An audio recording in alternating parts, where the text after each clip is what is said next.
अस्सलाम वालेकुम, very good evening to all of you. आप देख रहे हैं पसे पर्दा और मैं हूं नादिया नकी। कोरोना वायरस का फैलाव तेज तर होता जा रहा है और इसी के साथ मुल्क के मुख्तलिफ शहरों में स्मार्ट लॉकडाउन का भी आगाज़ हो चुका है। आज अमवात अगर देखी जाए पूरे मुल्क में 111 रिकॉर्ड की जा रही हैं, जो कि जाहिर है अब तक का जो रिकॉर्ड है पाकिस्तान का वो है।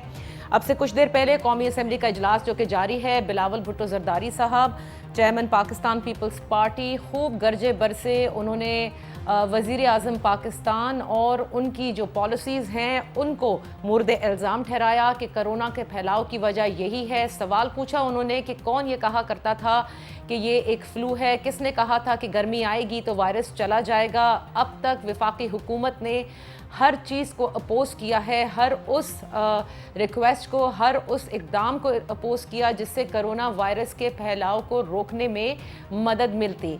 साथ ही उन्होंने बजट को भी रिजेक्ट किया और कहा कि ये क्या वो बजट है जो कि कोरोना से पहले का होना है, क्योंकि कोरोना को मद्देनज़र रखते हुए, टिड्डी दल के हमले को मद्देनज़र रखते हुए लगता नहीं कि ये बजट जो है उसमें मुआवनत साबित होगा।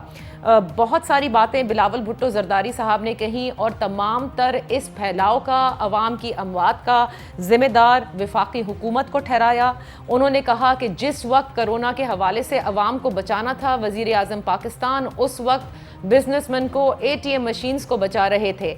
उन्होंने ये सवाल पूछा कि जो एहसास प्रोग्राम का जिक्र किया जाता है, जिस वक्त जो लॉकडाउन किया गया था उसमें वो कौन सा डाटा यूज़ किया गया जिसमें आपने दिहाड़ीदार को जो है वो रिलीफ फराहम की, क्योंकि अब तक जो भी आपने फराहम की वो एडवांस मनी दी उन लोगों को जो अगले 4 महीने में मिलनी थी, और ये सारा वो डेटा है जो कि बेनज़ीर इनकम सपोर्ट प्रोग्राम का था।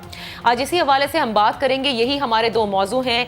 बिलावल भुट्टो जरदारी साहब का वफाकी हुकूमत पर तमाम तर मलबा गिरा देना for the spread of corona virus in Pakistan, क्या ये दुरुस्त होगा? दूसरा हम बात करेंगे कि स्मार्ट लॉकडाउन की जो स्ट्रैटेजी अपनाई है वो किस हद तक मौसर साबित होगी। अपने मोहतरम मेहमानों का मैं तारुफ कराती चलूँ। हमारे साथ आज इस डिस्कशन में होंगे, पाकिस्तान तहरीक इंसाफ से हमें ज्वाइन करना था मोहम्मद याकूब शेख साहब ने, जो कि कौमी असम्बली के मेंबर भी हैं, लेकिन अब से कुछ देर में उनकी स्पीच है इसलिए उन्होंने माजरत की। लिहाजा उस्मान सईद बसरा साहब, बेहद मशकूर हूँ कि वो हमें ज्वाइन कर रहे हैं पाकिस्तान तहरीक इंसाफ से। बैरिस्टर दानियाल चौधरी साहब पाकिस्तान मुस्लिम लीग नून से हमारे साथ होंगे। पाकिस्तान पीपल्स पार्टी की कौमी असेंबली की मेंबर शाजिया सोबिया साहिबा हमारे साथ होंगी। इससे पहले कि हम गुफ्तगू का बाकायदा आगाज करें, पहले लेते हैं एक छोटी सी ब्रेक।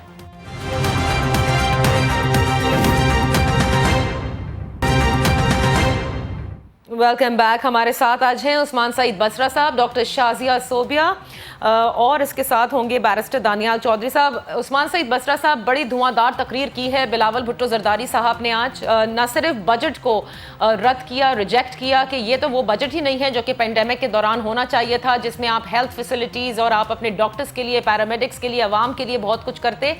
और साथ साथ उन्होंने कहा है कि जो कोरोना के फैलाव में इंतहाई तेज़ी इस मुल्क में आई है वो सिर्फ और सिर्फ पाकिस्तान तहरीक इंसाफ की और खुसूसन वज़ीर आज़म की नाकिस पॉलिसियों को गर्दान रहे हैं।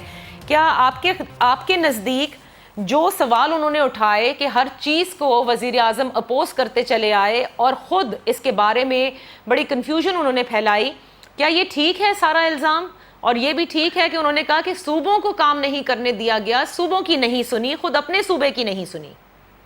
बिस्मिल्लाहिर्रहमानिर्रहीम। नादिया, आपका बहुत शुक्रिया।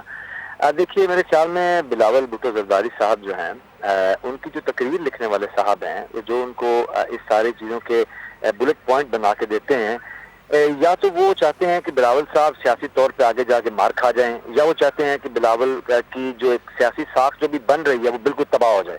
आप देखिए कि कोई भी जी शऊर आदमी जो पाकिस्तान के आइन और उसके मामलात को समझता है, जो पाकिस्तान की सियासत में नजर रखता है, एक आम फहम आदमी को भी पता है कि 18वीं तरमीम के बाद इख्तियारात सूबों को चले गए हैं, और सूबाई खुद मुख्तारी का बार बार राग अलापने वाली और क्रेडिट लेने वाली जो पाकिस्तान पीपल्स पार्टी है उसके को चेयरमैन को या चेयरमैन को इस तरह की बातें करते हुए, देखिए आप मुझे एक शेर याद आ रहा है, मैं आपसे शेयर करता हूँ। हैं कवाकिब कुछ, नजर आते हैं कुछ, और देते हैं धोखा ये बाजीगर खुला।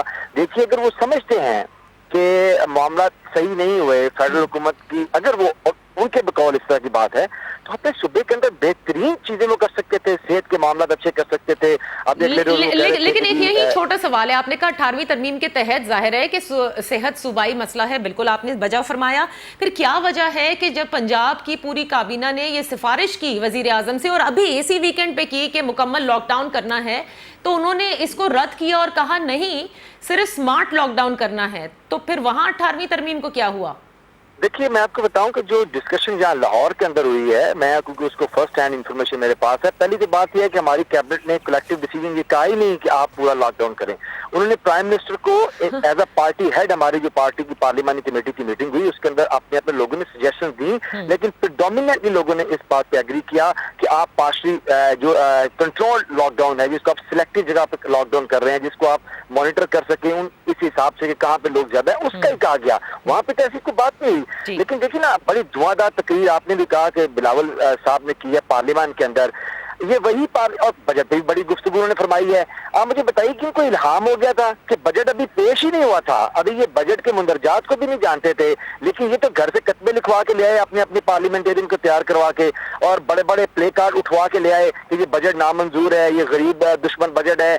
फिर हम दोबारा कहते हैं कि भाई ये भी सूबाई मसला है। आप जब आप अपने सूबे के अंदर बजट पेश करें, बेहतरीन बजट पेश करें, जो मरकज की हुकूमत के फ्लॉज रह गए हैं, आपने 1000% इजाफा करें वहाँ पे सरकारी मुलाजमीन में। क्या प्राइम मिनिस्टर आपको रोक रहे हैं? क्या प्राइम मिनिस्टर आपको रोक रहे हैं कि आप जाके आप ये कह रहे हैं कि आप ये कह रहे हैं कि फैलाव, ठीक है, आपने कहा कि सूबे अपनी मर्जी कर सकते हैं और ये फैलाव को जो तमाम तर सारी जिम्मेदारी डॉक्टर शाजिया सोबिया वजीर आजम पर आयद कर देना, क्योंकि जाहिर है उन्होंने वजीर आजम को डायरेक्ट नाम नहीं लिया, लेकिन वो तमाम बातें जो वजीर आजम ने कई बार ब्रीफिंग में कही कि फ्लू है, फिर उन्होंने ये भी कहा कि बहुत से लोग ये कहते हैं कि गर्मी आएगी तो कोरोना ख़त्म हो जाएगा, ये सारी बातें आज बिलावल भुट्टो जरदारी साहब ने की हैं।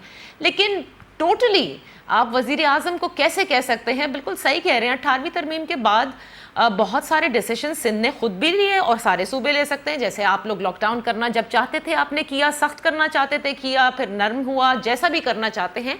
It's not that prime minister is stopping you from even implementing the SOPs which unfortunately माजरत के साथ इस वक्त सिंध में भी नहीं इम्प्लीमेंट हो रहे। बिस्मिल्लाहिर्रहमानिर्रहीम। Thank you Nadia. सबसे पहली बात तो जो PTI के एक रुकन ने कही है, मैं उनकी बात को थोड़ा सा जवाब देके फिर आपके सवाल की तरफ आती हूँ। उन्होंने बात की बाशऊर अवाम की, तो देखिए बाशऊर अवाम ये वो अवाम है जो 1965 की जंग में अपनी अफवाज की शाना बशाना खड़ी थी। ये वो बाशऊर अवाम है जब जुल्फकार अली भुट्टो साहब ने न्यूक्लियर बम बनाने की बात की, उन्होंने कहा कि हम घास खाएंगे लेकिन हम न्यूक्लियर पावर बनेंगे, तो ये अवाम उनके साथ भी खड़ी।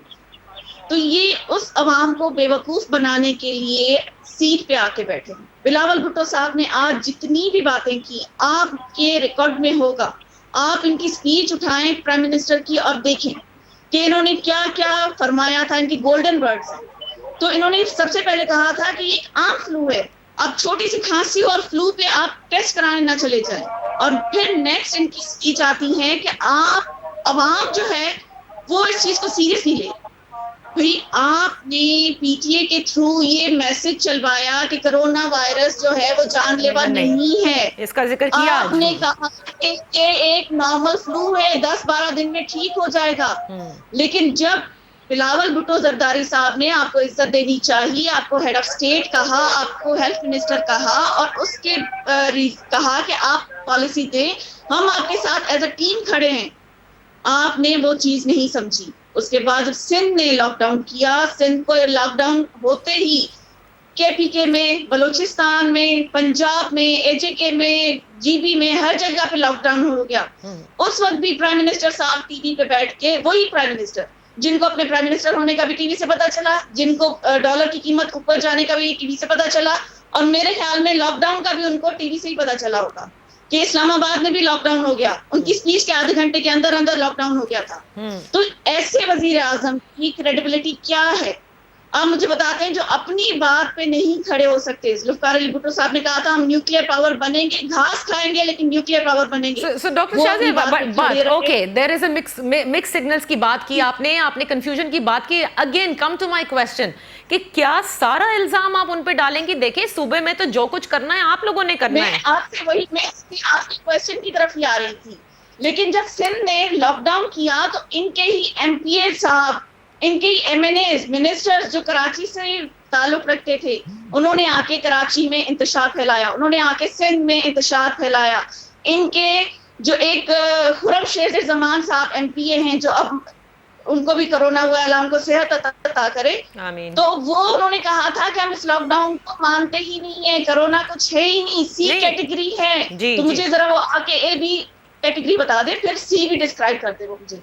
तो और दूसरा जो ये कहना कि हम इस लॉकडाउन के खिलाफ अवाम को बाहर निकालेंगे, हम अवाम को सड़कों पे लाएंगे, तो सड़कों पे तो आप लाए थे 12-12 हजार दे के, जो बेनजीर इनकम सपोर्ट प्रोग्राम का क्रेडिट आपने एज एहसास लिया, उसमें अभी आप जाकर देखें कि कितने लोगों को कोरोना हुआ है। सोशल डिस्टेंसिंग को आपने नहीं माना, आप टेस्ट किट्स की बात कर रहे हैं और ऊपर से कह रहे हैं कि health is a devolve subject. अगर हेल्थ डिवॉल्व सब्जेक्ट है तो फिर एनडीए में क्यों एक्टिव है? आपने क्यों नहीं पीडीएमए को एक्टिव किया और सारी किट्स और डोनेशंस पीडीएमए को क्यों नहीं डायरेक्ट मिली? ओके, और ठीक है, आपने कहा ये बहुत इंपॉर्टेंट पॉइंट आपने उठाया है, जो कि बसरा साहब भी कह रहे हैं। दानियाल चौधरी साहब को भी जरा लूप इन कर लें। आज कौमी असम्बली का इजलास में भी सारा इल्ज़ाम जो है वज़ीर आज़म की और उनकी टीम की नाक़िस पॉलिसियाँ समझते हैं बिलावल भुट्टो जरदारी साहब, जिसकी वजह से फैलाव हुआ है। थोड़ी सी गुफ्तगू को आगे बढ़ाते हैं। दानियाल चौधरी साहब, देखिए बात हुई, ठीक है, एक बॉडी बनी एनसीओसी जो कि अभी देख रही है मामलात, एनडीएमए सारी प्रोक्योरमेंट कर रहा है, फिर वो सूबों तक मिलती है, चाहे वो टेस्टिंग किट्स हो, वेंटिलेटर्स हो, मास्क हो, all the gears that are suppose to be very necessary right now corona के हवाले से। तो मैं आपसे ये जानना चाहूँगी कि सडनली एक सूबाई मसला बन जाता है, 18वीं तरमीम आ जाती है बीच में, और कभी जो है वो ये विफाक जो है उसने पॉलिसी देनी होती है, तो ये कितनी बड़ी कंफ्यूजन साबित हो रही है अब तक इस वबा में? Is it a national emergency, provincial subject? What is it? I think this argument entirely is very non-futile अभी right now, कि अभी तो ये अल्लाह ताला की तरफ से आजमाइश है और हम सबको एक होकर चलना है, सबको इकट्ठे लेके चलना है। लेकिन चाहे कोई भी सूबा हो, पॉलिसी हमेशा वफाक की फॉलो होती है। चाहे कोई भी चीज हो, पैसा वफाक की तरफ से दिया जाता है, और यहाँ वफाक और आप सूबों को आप ब्लेम नहीं कर सकते, क्योंकि अगर आप एक सिंध को निकाल दें, पंजाब किसके पास है, बलोचिस्तान किसके पास है, केपीके किसके पास है? देखिए यहाँ से बात बहुत आगे निकल गई है। यहाँ आज मसला ये है कि जिस शहर में बैठा हूँ, इस्लामाबाद रावलपिंडी, पिम्स अस्पताल है यहाँ से कोई 2 किलोमीटर दूर, प्राइम मिनिस्टर हाउस से 3 किलोमीटर। आपको पता है कि उनके आईसीयू की जो ये कोरोना कोविड-19 का जो वार्ड है, उस पर सिर्फ 8 वेंटिलेटर पड़े हुए हैं। हजारों लाखों की तादाद है, यहाँ के जो विनिंग कैंडिडेट्स हैं 3-3 लाख वोट लेके आए हैं, और सिर्फ 8 वेंटिलेटर। देखिए आपके इस शहर में, जितने भी बड़े शहरों में है, आपको ये चीज पता है कि क्या चीज इन्होंने कंट्रोल करनी है कि एक अस्पताल, अगर आप प्राइवेट हॉस्पिटल में जाते हैं, क्योंकि गवर्नमेंट में तो आपको वेंटिलेटर्स नहीं मिलते, 1-1.5 लाख से 2 लाख रुपया वेंटिलेटर की ओवरनाइट फीस है, उसमें दवाइयों के चार्जेस नहीं है। आपको पता है कि हुकूमत ने क्या कंट्रोल करना है? हुकूमत की नाकस पॉलिसी के प्लाज्मा जो पूरी दुनिया लोग डोनेट कर रहे हैं, लेकिन आप अभी कोई नंबर उठाएं, आपको 2 लाख से 4 लाख और 6 लाख से कम मिल गया प्लाज्मा, तो आप मुझे पकड़ ले। आपको 4 लाख के लोग ऑफर करते हैं, 4.5, 5 और 6 तक जाता है। ये है उन लोगों के लिए जिनकी जो मौत और जिंदगी की कश्मकश में है, वेंटिलेटर्स में उनको इतने का प्लाज्मा मिल रहा है। गवर्नमेंट अगर अपनी पॉलिसीज स्कूल्स की फीसों के ऊपर रेगुलेट कर सकती है, दुकानों को बंद करने के लिए अगर कर सकती है, क्या ये भी आज ऑपोजिशन की नाकामी है, नाअहली है या इनकॉम्पिटेंस है कि ये अपने इन चीजों को रेगुलेट नहीं कर सकते? आप मुझे बसरा साहब यहाँ बैठे मेरे भाई, आई थिंक वही है प्रोग्राम में साथ, अगर मुझे खाली ये बता दें आज कि यहाँ ये करके वादा करके जाएं कि हम जो वेंटिलेटर जो 25,000 का 30,000 का आम दिनों में ओवरनाइट मिलता था, हम उनकी प्राइस रेगुलेट करेंगे। वो बड़ा अस्पताल हो छोटा हो, रेगुलेट करेंगे। प्लाज्मा बेचने वाला कोई नहीं होगा, जो प्लाज्मा बेचेगा हम उसको बेड के अंदर बंद करवाएंगे और गवर्नमेंट के पास। दानियाल, आज काबीना में इस पर डिस्कशन हुई है और वजीर आजम ने ड्राफ्ट से रिपोर्ट भी तलब कर ली है रिगार्डिंग ऑक्सीजन जो कि ब्लैक हो रही है और जो दवाएं जो हैं वो नहीं मिल रही। देखिए ऑक्सीजन सिलेंडर का मैं आपको बताता हूँ कि आज मैंने 3 ऑक्सीजन सिलेंडर भिजवाए। जो 4,000 का ऑक्सीजन सिलेंडर था वो मैंने 18 और 22,000 के, 2 18,000 के, 1 22,000 का भिजवाया। ओह माय गॉड, ये किसकी गलती है? ये हमारी नाअहली नहीं है, गवर्नमेंट की नाअहली नहीं है, किसकी है? देखिए इसमें कलेक्टिव, बसरा साहब को भी शायद ना मैं कहूं, हम सबकी नालायकी है। हम सब की नाअहली है कि अल्लाह ताला का हमारे ऊपर इतनी बड़ी आजमाइश और यहाँ से भी हम पैसे कमा रहे हैं। खुदारा हमारी कौम को भी अपने अल्लाह के आगे सजदा करना चाहिए, तौबा करनी चाहिए, इस्तिग़फ़ार करना चाहिए और अपने गिरबानों में देखना चाहिए कि जो लोग मरने वाले हैं डेथ बेड के ऊपर है। तौबा और इस्तिग़फ़ार के साथ एक सबसे बड़ा उनसर गवर्नेंस का आता है यहाँ पे। जब तक गवर्नेंस नहीं होगी ये चीजें चलती रहेंगी। तो सही कह रही हैं आप। तो ये बड़ी इंपॉर्टेंट चीज है बसरा साहब। चलें पॉलिसीज को भी छोड़ देते हैं, लेकिन बात इस वक्त गवर्नेंस की है। बिल्कुल सही कह रहे हैं दानियाल, ऑक्सीजन हो गई, वो इंजेक्शंस हो गए, वो दवाएं हो गई जो जिसकी जरूरत है वो ब्लैक में अवेलेबल है। इवन वो एहतियाती तदाबीर के लिए जो मास्क मिलते हैं, कहाँ मिलते हैं वो 5 रुपए के, कहाँ मिलते हैं सैनिटाइजर अपनी ओरिजिनल प्राइस पे, डिसइंफेक्टेंट्स अपनी ओरिजिनल प्राइस पे, सब नायाब हो चुके हैं। अच्छा नादिया, मैं ये थोड़ी सी मुझे खुशी इसलिए हुई कि दानियाल जैसे लोगों को मैं इसलिए पसंद करता हूँ मुस्लिम पार्टीज के अंदर जो बैठे हुए हैं, जो पढ़े लिखे लोग हैं ना जी, वो जब भी गुफ्तगू करेंगे तो उसका आपको एक सब्जेक्टिव गुफ्तगू करेंगे और सुनने वालों को भी समझ आएगी। देखिए मैं दानियाल से एग्री करता हूँ, ये हम एक नेशनल डायलामा के अंदर फंस गए हैं। नादिया, इसमें कोई शक नहीं कि गवर्नेंस का बेहतर होने से चीजें बेहतर होती हैं, लेकिन आप मुझे बताइए, जैसे अभी की बात कर रहे हैं, मुझे भी बेशुमार लोग अप्रोच करें प्लाज्मा के लिए। देखिए अभी हुकूमत ने हमारे कल से उसको रेगुलेट कर दिया और नीचे कमेटियां डीसीओ की साथ बन गई हैं। जितने लोग सरकारी हॉस्पिटल के अंदर इलाज करवा रहे हैं, आपकी कोरोना का स्टेज जाब हो रहे हैं, उनका हम एक डाटा कलेक्ट कर रहे हैं। तो आज से वो चीजें ऐसा ऐसा नीचे आना शुरू हुई। लेकिन देखिए बहसीयत कौम, आप जैसे आप कह रही हैं गवर्नेंस, अगर गवर्नमेंट इसके ऊपर स्क्रू करेगी, जो प्लाज्मा बेच रहा है उसको पकड़ेगी, अब क्या करेंगे लोग कि उसमें वॉलंटियर करना बंद कर देंगे। हमें इसमें देखे ना, वैसी तो कौम हमारा एक मॉरल कोलैप्स है। आप एक्टेमरा इंजेक्शन की बात कर रही हैं, आप देखिए कि एक्टेमरा का इंजेक्शन तमाम जो कोरोना के पेशेंट के लिए इफेक्टिव नहीं है। इन सम केसेस इट्स इफेक्टिव, लेकिन इस कौम के शेर दिल लोगों ने जो हर टाइम देखें रमजान आता है तो हर चीज को उठा के ब्लैक कर देते हैं। अब जिंदगी और मौत को भी लोग बेच रहे हैं। बस सर ये बड़ी अजीब बात है। माजरत यहाँ पर मैं इसलिए इख्तलाफ करूंगी, लोग तो होते ही बुरे हैं, लोग तो करते ही हैं ऐसे। जब जिस मुल्क में लाकानूनियत होती है वहां ये सब कुछ आप देखते हैं, और हर दफा अवाम पर ब्लेम कर देना, जैसे कि कल डॉक्टर यास्मीन राशिद साहिबा विद ड्यू रिस्पेक्ट उन्होंने लाहौर में रहने वालों को कहा अजीब मखलूक हैं, जाहिल हैं, कौम जाहिल है, बार बार उन्होंने ये कहा। तो ये बड़ी अजीब बात है कि पहले आप एसओपीज पर अमल दरामद नहीं करा सके, उसके बाद कौम को मुर्दे इल्जाम ठहरा दिया कि इन जाहिलों की वजह से सब कुछ हो रहा है। नादिया देखिए, मैं ये समझता हूँ कि अगर आप मेरी बात को एक पाकिस्तानी की हैसियत जरा सुन लें। असल में जब हम गवर्नमेंट के रिप्रेजेंटेटिव की हैसियत से बात करते हैं तो एक स्केप्टिक से सब लोग उसको देखते हैं। देखिए मेरा पॉइंट ऑफ व्यू क्या है, मैं ये कह रहा हूँ कि हुकूमत अपने कवानीन तो यहाँ पे असल से बने, कवानीन तो यहाँ मौजूद है, इसमें कोई शक नहीं, उसकी इम्प्लीमेंटेशन का मसला है। आप अब लॉकडाउन की बात करें, जब हमने लॉकडाउन किया, पहले सख्त लॉकडाउन था, लोगों ने उसको पूरी तरह से उसको फॉलो भी किया है। लेकिन अब जब हम कह रहे हैं, देखिए प्राइम मिनिस्टर ने कभी ये तो नहीं कहा कि आप एसओपीज के बगैर निकले, हुकूमत ने भी नहीं कहा, लेकिन गवर्नमेंट के पास वो मशीनरी नहीं कि आप 23 करोड़ लोगों को ऑब्जर्व करें, क्या वो कर रहे हैं, क्या वो सोशल डिस्टेंसिंग कर रहे हैं कि नहीं। अभी प्लाज्मा के ऊपर मैं आपको बताऊं, आज मैं क्योंकि गुजरांवाला के अंदर मौजूद था, हमारे डीसीओ के साथ जो हम एक मीटिंग में बैठे और उसके ऊपर हमारे जितने भी यहाँ पे हॉस्पिटल के अंदर आ रहे हैं वो डाटा इकट्ठा होना शुरू हो गया है। अब हम उसको एक रेगुलेट कर रहे हैं, उसके ऊपर एक चेक एंड बैलेंस जो है वो क्रिएट कर रहे हैं। लेकिन ये भी अंडरस्टैंड करने की नादिया जरूरत है कि पैंडेमिक, ये आफत, ये मुश्किल दुनिया में पहली दफा ज़हूर पजीर हुई है, नमूदार हुई है।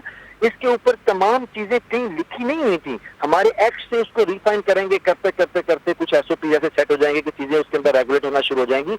लेकिन एक चीज का मुझे अफसोस हुआ, जिसमें दानियाल को अप्रिशिएट किया, तो पीपल्स पार्टी की हमारी पार्टिसिपेंट है। देखिए मुझे उनकी बातों से ये लगा कि सिंध ने बिलावल भुट्टो को आग कर दी है, उनकी वहां पे कोई पॉलिटिकल बात नहीं सुनता। देखिए ना वहाँ बजट मंत्री को बात सुन रहा है, वो यहाँ पे आके फेडरल हुकूमत के ऊपर चढ़ रहे हैं, ना वहाँ सेहत मंत्री को बात सुन रहा है, वो यहाँ फेडरल हुकूमत को आके बैशिंग कर रहे हैं। ये चीज अंडरस्टैंड करने की है कि जो नेशनल कमेटी बनी है ऑन कोरोना, उसके अंदर तमाम सूबों की प्रेजेंस मौजूद है, वहाँ ये अपने तमाम इनपुट्स हैं। इसके बावजूद नेशनल असेंबली में खड़े होकर ये हाथी के दांत है जो दिखाने के और हैं और खाने के और हैं, ये एक अफसोसनाक बात है। लेकिन नादिया लास्ट लाइन, अब मैं ब्रेक ले रही हूँ, अब ब्रेक से वापस आएंगे। आपने काफी बातें कर ली, हम जरा इसका जवाब भी हो जाए और स्मार्ट लॉकडाउन के हवाले से बात हो जाए। आपने साफ बता दिया, आपकी बातों से यह अखज़ किया जा सकता है कि फिलहाल हुकूमत कुछ नहीं कर सकती, हर चीज नहीं कर सकती। मैं मानती हूँ इतनी बड़ी मशीनरी नहीं है कि सबको आप कंट्रोल कर सके, लेकिन बहुत सारे दुनिया के कई मुमालिक में जब लॉकडाउन किया गया, जब एसओपीज बनाए गए, तो उसके साथ साथ उस पर अमल दरामद करने के लिए हर मुमकिन कोशिश की गई। अब हम कोशिश करना शुरू कर रहे हैं। मैं एक छोटी सी ब्रेक लेती हूँ, ब्रेक से वापस आएंगे। ये जो स्मार्ट लॉकडाउन अब हम कर रहे हैं ये कितना मौसर साबित होगा, डॉक्टर साहिबा से पूछेंगे कि स्मार्ट लॉकडाउन से क्या होगा। क्या यहाँ पर टेस्टिंग होगी, TTQ स्ट्रैटेजी कर रहे हैं हम, testing, tracing, quarantine, what is it. And फिर जब इसको हम लिफ्ट करते हैं और फिर मिंगलिंग शुरू होती है उन इलाकों की जहां ये लॉकडाउन नहीं था, तो वहां क्या खतरा होगा या नहीं हो सकता, इस सब पर बात करेंगे राइट आफ्टर दिस ब्रेक।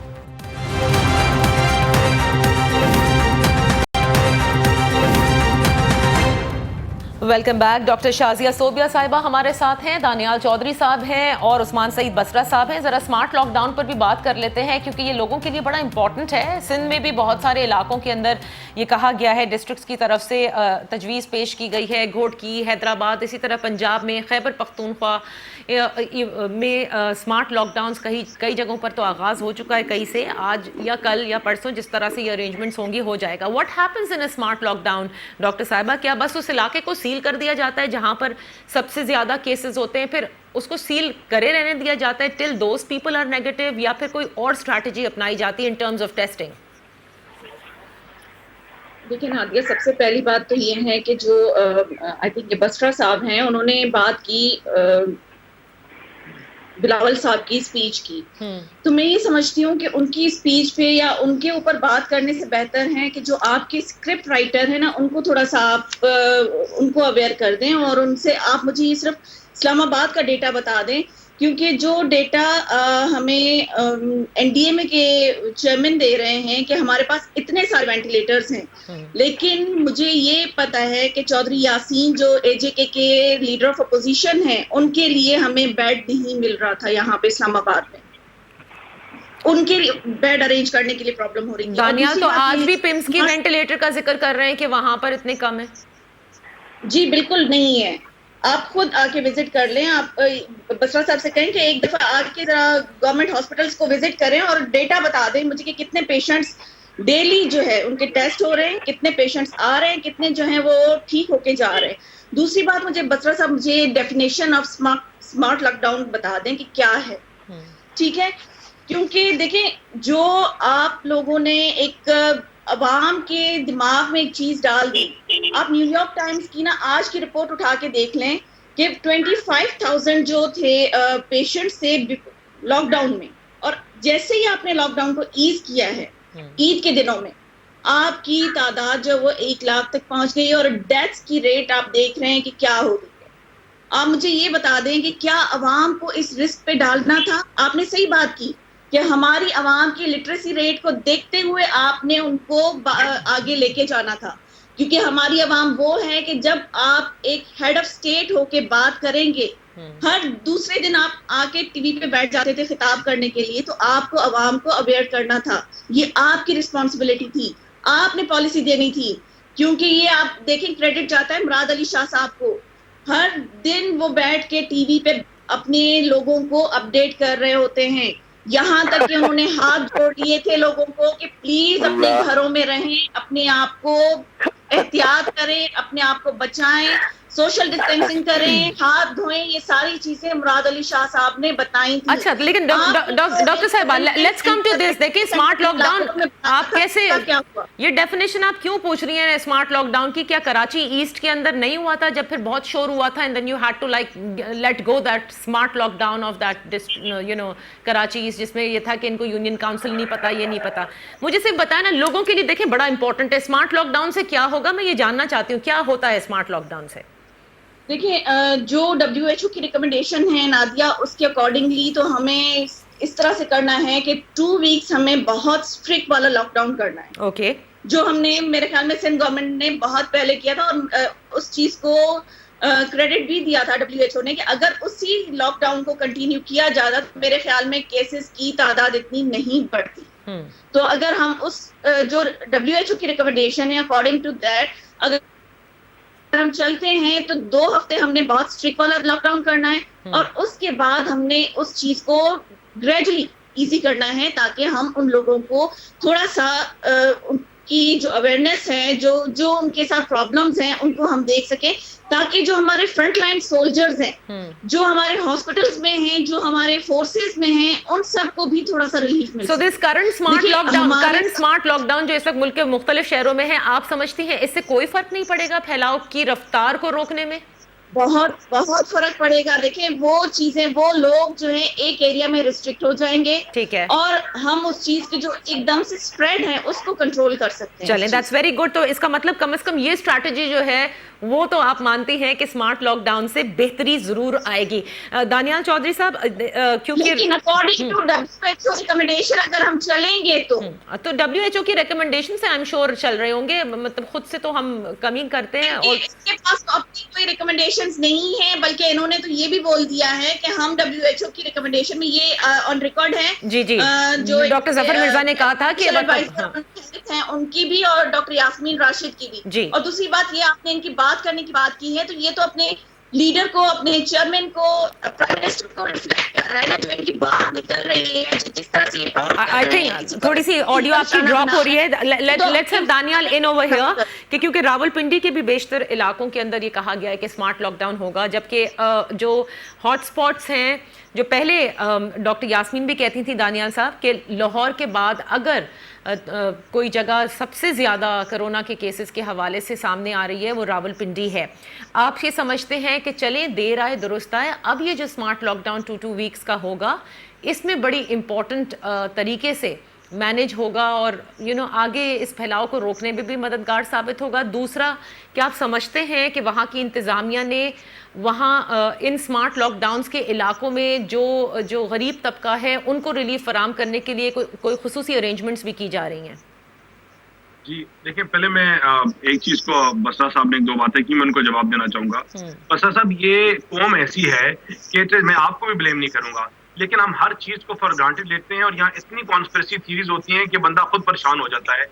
आप देखें, जब आपके लीडर्स खुर्रम शहजाद जैसे और अली जैदी जैसे, जो आपके फेस हैं, आपके पायनियर्स रहे हैं, जब वो ऐसी स्टेटमेंट्स देते हैं तो उसको आपको और मुझे प्रोटेक्ट नहीं करना चाहिए, हमें कंडेम करना चाहिए और हमें कहना चाहिए कि ऐसे लोग कंफ्यूजन और पैदा करते हैं और पैदा कर रहे हैं। देखिए, as we speak right now, जब बसरा साहब कहते हैं हम डेटा कलेक्ट कर रहे हैं, देखिए हमारे पास सब ये डेटा मौजूद है, we already have all this data.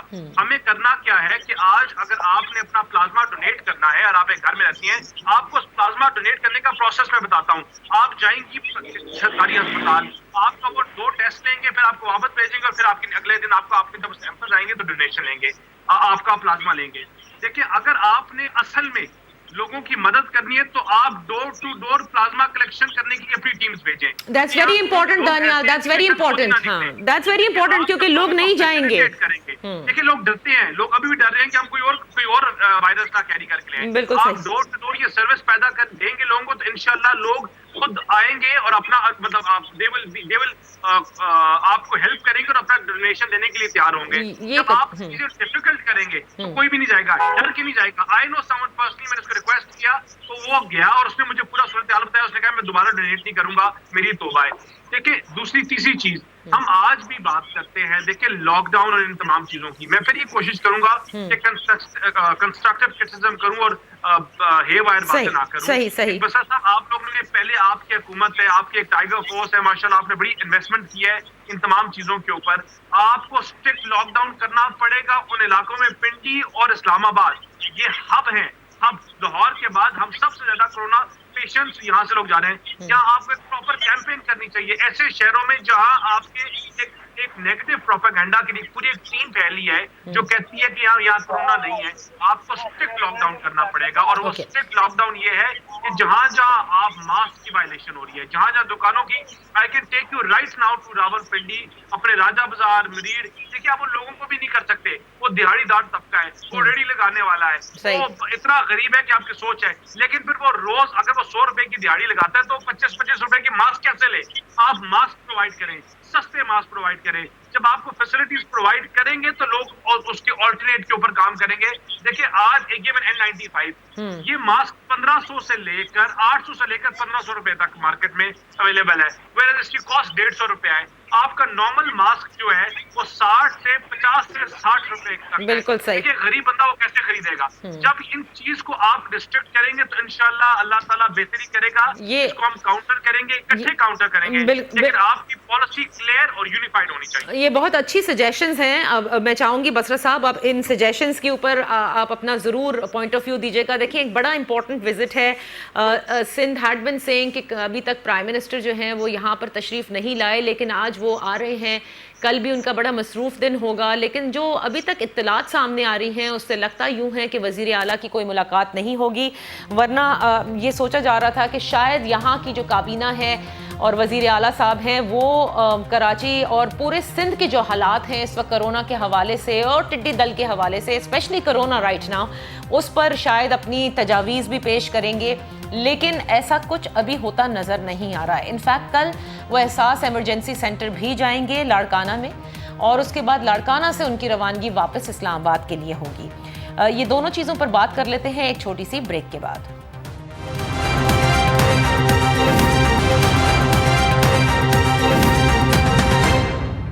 Welcome back.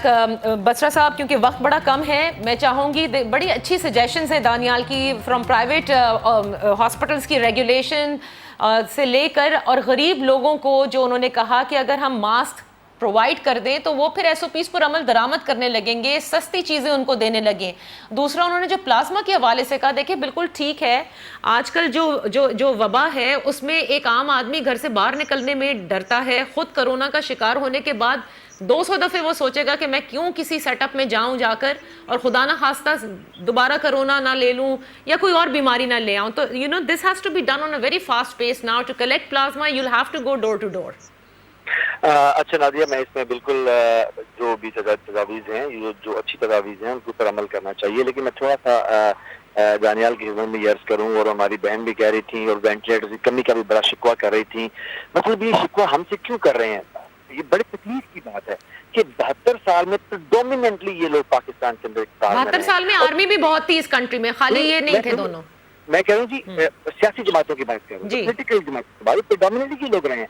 और जो शिकवा है हमें इनसे करना चाहिए कि यार देखिए, आज हम जब पहली दफा हुकूमत के अंदर आए, दूसरा हमारा साल है, आप देखिए कि पंजाब के अंदर ये हालत है कि यहाँ पे 500 अरब रुपए के सियासी शोबदाबाजी के मंसूबे वहां आपको नजर आएंगे, और पूरे पंजाब में 1700 वेंटिलेटर थे जिनमें 750 काम करते हैं, बाकी काम नहीं करते थे। आज आप एनडीएमए के साथ मिलकर आपके प्राइम मिनिस्टर, जब पूरी दुनिया वेंटिलेटर ढूंढ रही है, ये हमें कह रही है, हमें बताएं कितने वेंटिलेटर ढूंढ के लाए हैं।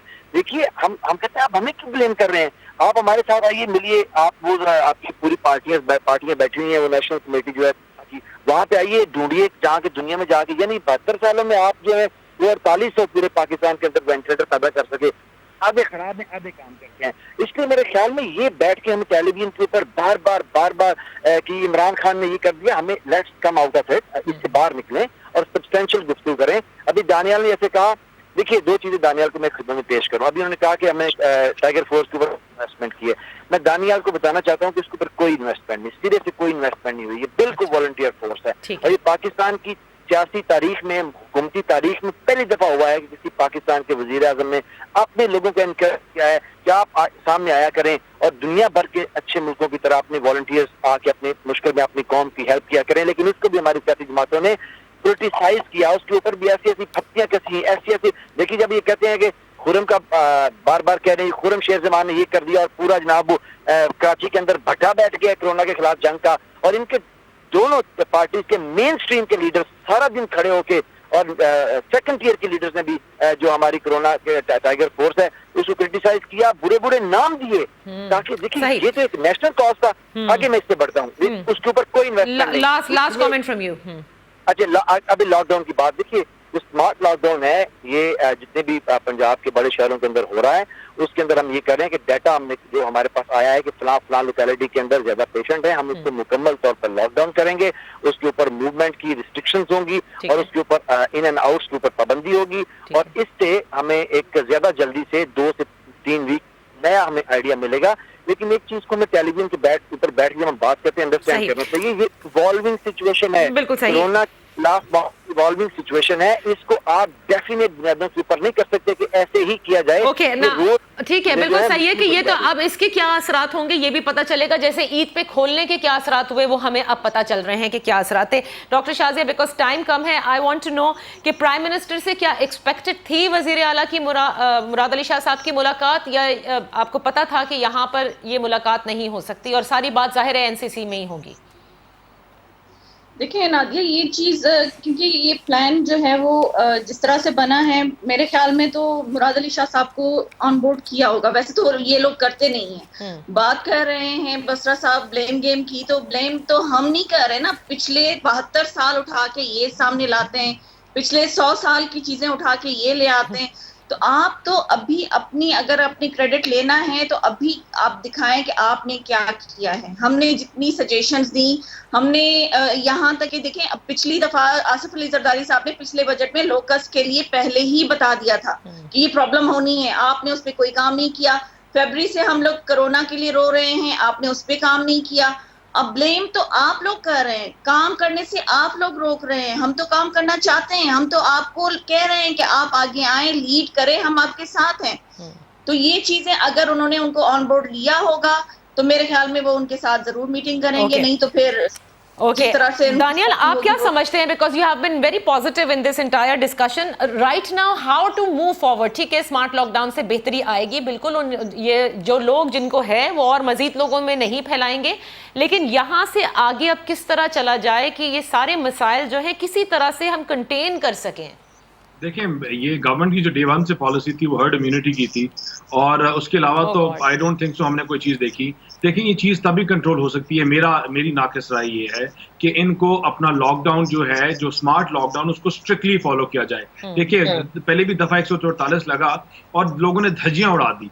आपने ना मास्क की, आपने ना लोगों ने मास्क पहने, ना कुछ और। देखिए, आपके पास पॉलिटिकल लोग जब खुद कॉलें करते हैं, लोगों को निकालते हैं, बंद करते हैं, तो आप जब तो चीजें लोग इसको लाइटली लेते हैं। गवर्नमेंट को स्ट्रिक्टली एक प्राइस कंट्रोल करनी चाहिए अपने सैनिटाइजर्स, इन चीजों की गवर्नमेंट को स्ट्रिक्टली करना चाहिए, अपने मास्क की प्राइस कंट्रोल, इनको रेगुलेशन और रूल्स बनाने चाहिए। अस्पतालों के जो अपने प्लाज्मा दे रहे हैं, जो और चीजें दे रहे हैं, और जो वेंटिलेटर्स इनके ऊपर। और तीसरी चीज, इनको स्ट्रिक्ट, आखिरी चीज के स्ट्रिक्ट लॉकडाउन। देखिए, जब तक मरहला वाइज नहीं करेंगे, देखिए आपके जहां कंट्रीज में हुआ कि उसको नहीं करेंगे विद SOPs और एक प्रॉपर मैकेनिज्म। देखिए, जहां दुकानदार है जिसकी 20 दिन दुकान बंद होती है, उसके जो नुकसान हो रहा है उसका भी खमियाजा भुगतेगी। तो दानियाल, इतनी मशीनरी है हुकूमत के पास, देखिए फर्दन SOP अमल दरामद कराना वाकई ह्यूमनली इज इम्पॉसिबल। देखिए, मैं फिर वफाक की बात करूंगा, क्योंकि सब वफाक के बच्चे हैं जितने भी सूबे हैं, कि देखिए वफाक को चाहिए अपना रोल प्ले करे। जब अरबों रुपया हम बजट में XYZ चीजों के लिए रिस्ट्रिक्ट कर सकते हैं, तो हम एक सर्टेन अमाउंट कर सकते हैं कि जब हम सर्टेन एरिया लॉकडाउन करते हैं, जो उस इलाके में लोग मुतासिर हो रहे हैं, उनको हम किस तरह फैसिलिटेट कर सकते हैं। अगर एक फाइनेंशियल पॉलिसी हो और हमारे पास कोई एक यूनिफाइड पॉलिसी हो जो इन चीजों के ऊपर कि हम किस तरह आगे लेके जा सकते हैं, तो आई थिंक लॉकडाउन पॉलिसी नहीं आती है ना, पॉलिसी है ही नहीं गवर्नमेंट के पास।